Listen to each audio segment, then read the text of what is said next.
Good evening. America and her allies were pushed a step closer to war today when a Chinese submarine patrolling the Pacific approaches off Hawaii launched an attack on an American submarine. The attack was repulsed and the Chinese craft was destroyed. Correspondent Sally Jarvis on board the Independence. Sally? Jim, we just heard that the American sub the Chinese attacked was the newly commissioned Cheyenne, a Los Angeles-class nuclear submarine, the latest and the best in this Navy's inventory. Fortunately, American naval technology is way ahead of the Chinese, and the American submarine was able to destroy the attacking vessel. All hands on the Chinese sub are reported lost.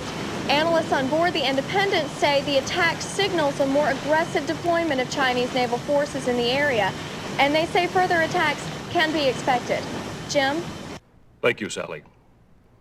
Joining us now is Dr. Adrian Mann, an expert in Chinese affairs at the Eisenhower Institute at Leland University. Dr. Mann, does this mean that war is imminent? Well, that's absolutely how I see it, Jim. Matter of days at most. The Chinese military, I should add, holds significant tactical advantages over American forces in the region. Shorter lines of resupply and communication, for example. And there are an awful lot of them. I got to interrupt you there, Dr. Mann. David Kendall in Beijing is on the satellite live. David, what's happening there?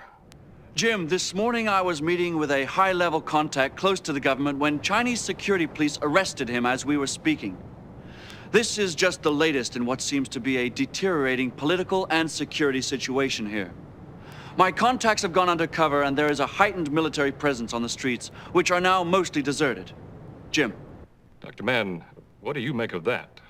Well, it's tough to figure out what China is up to in normal times, but what Dave just described may indicate there's a power struggle going on in the upper levels of the Chinese government. On the military front, any chance this could escalate to nuclear level? It is, of course, possible, especially if there's no clear chain of command in the Chinese power structure right now. And if we just cannot be sure who's in charge. Thank you, Dr. Mann. Moments ago, the United Nations General Assembly approved a broad range of economic sanctions against China. Nothing is to get into or out of China except medical supplies. And the president has just issued a written statement that says the UN sanctions will be enforced with all the resources of the United States Navy. In other words, a blockade. This clearly puts a lot more pressure on U.S. naval forces and all the American servicemen and women in that region. We'll have more on all of this in a moment.